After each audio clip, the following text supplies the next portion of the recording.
నమస్కారం. ఇప్పటిదైన తాజా వార్త. ఏపీకి నూతన గవర్నర్ నియమిస్తున్నట్లుగా వార్తా సమాచారం అయితే ఉంది. సో దీనికి సంబంధించినటువంటి కంప్లీట్‌గా తెలుసుకోవాలి అనుకున్నట్లయితే వీడియో స్కిప్ చేయకుండా చివరకు చూసి నచ్చితే లైక్ చేసి మన ఛానెల్‌ని సబ్స్క్రైబ్ చేసుకొని సపోర్ట్ చేస్తూ ఉండండి. ఏపీకి గవర్నర్‌గా యనమల రామకృష్ణను నియమిస్తున్నట్లుగా వార్తా సమాచారం అవుతుంది. కేంద్రంలో రాజకీయ పరిణామాలు వేగంగా మారిపోతున్నాయి. జంతర్ మంతర్ దెబ్బకు కేంద్ర విద్యాశాఖ మంత్రి రాజీనామా చేయడం తెలిసింది.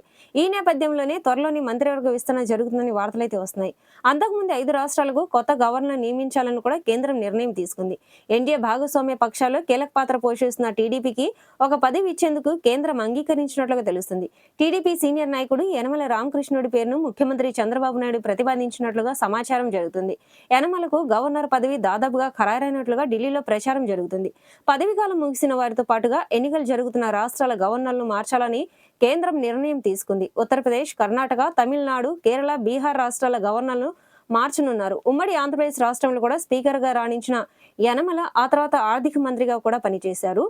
రాజ్యాంగ వ్యవహారాల మీద మంచి కూడా ఉంది. దీన్ని పరిగణలోకి తీసుకొని యనమల రామకృష్ణ పేరును ఖరారు చేసినట్లుగా చెప్తున్నారు. రాజ్యాంగ వ్యవహారాలు, అసెంబ్లీ నిర్వహణ మీద మంచి పట్టున్న యనమలను ఉత్తరప్రదేశ్ గవర్నర్ గా నియమించాలని యోచించినట్లుగా సమాచారం. ప్రస్తుతం పరిస్థితుల్లో బీహార్ కు ఒక మంచి గవర్నర్ అవసరమని భావిస్తున్న కేంద్రం యనమలకు బీహార్ పంపితే ఎలా ఉంటుందని ఆలోచన చేస్తున్నట్లుగా తెలుస్తుంది.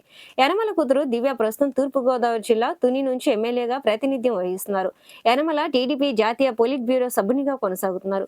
ప్రత్యక్ష రాజకీయాలకు కొంతకాలంగా దూరంగా ఉన్నారు. అయినప్పటికీ కూడా టీడీపీ అధినేత ముఖ్యమంత్రి చంద్రబాబుతో టచ్ లో ఉన్నారు. ఈ నేపథ్యంలోనే భవిష్యత్ అవసరాల దృష్ట్యా యనమల సేవలను వినియోగించుకోవాలని చంద్రబాబు భావిస్తున్నారు.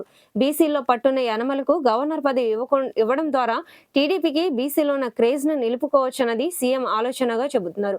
టీడీపీ నుంచి మరికొందరు సీనియర్ నాయకులు కూడా గవర్నర్ పదవి మీద ఆశలు పెట్టుకున్నట్లుగా సమాచారం అయితే ఉంది. మాజీ ఉప ముఖ్యమంత్రి కేఈ కృష్ణమూర్తి, మాజీ స్పీకర్ ప్రతిభా భారతి కూడా తమ వంతు ప్రయత్నాలు చేస్తున్నట్లుగా వినికిడి. రాజకీయ సమీకరణాల్లో భాగంగా చంద్రబాబు మాజీ స్పీకర్ యనమల వైపు మొగ్గు చూపుతున్నట్లుగా సమాచారం.